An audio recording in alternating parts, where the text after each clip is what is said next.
Magandang tanghali po.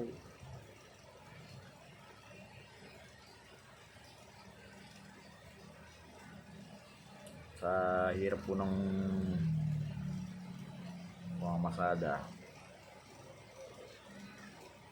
dahil tapos sa laki rin po ng halaga ng gasolina,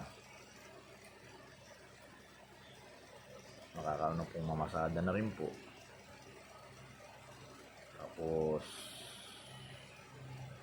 yun nga, bihira na rin po yung nagiging pasahero. Sa toda po namin, talagang tiyagaan na lang po bago umano po sa masakyan ka. Todong tiyaga po. Minsan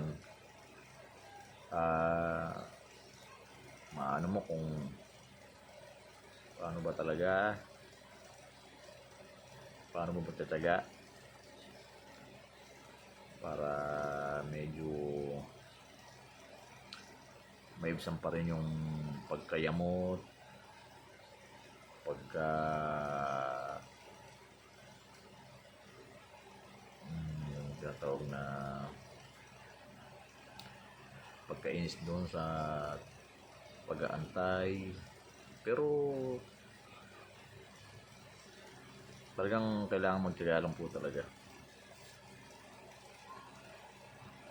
Kahit mahirap po yung buhay,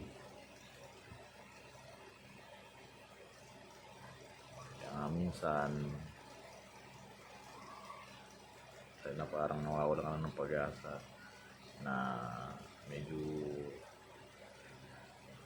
kumanda yung takbo ng buhay mo, ano pa rin po, kailangan maging positibo lang lagi. Mahirap, parang pahirap ang buhay ba.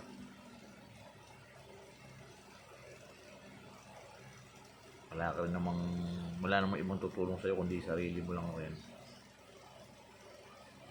Kaya kailangan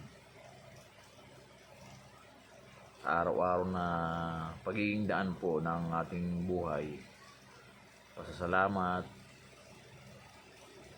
positibo, wag gumawa ng masama sa kapwa, at medyo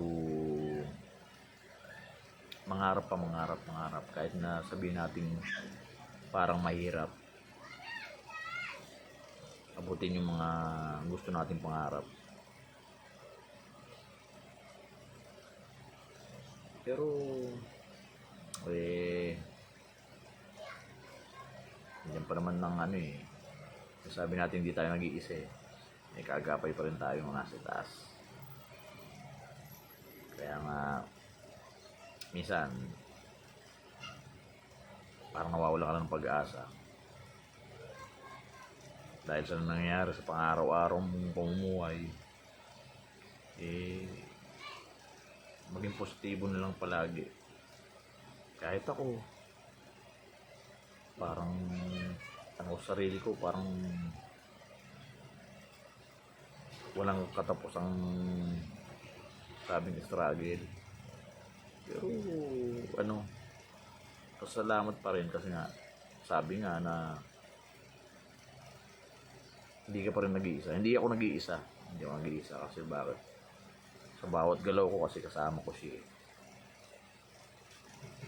Yung sinabing lahat pinahindian ka, isang hindi sa'yo, nasa itaas.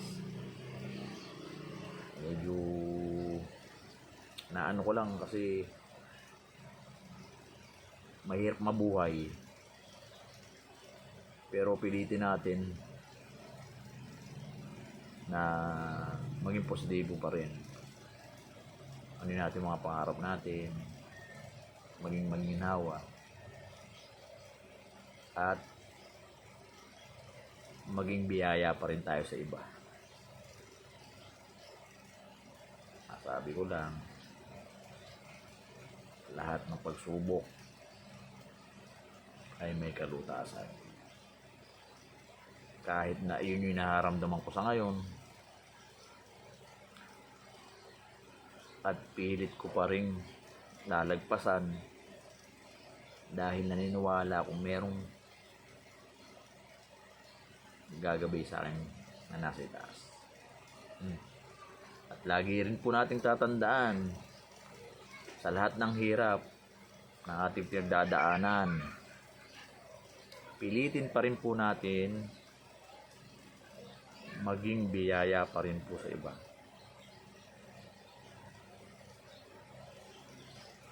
Magandang tanghali po. Salamat.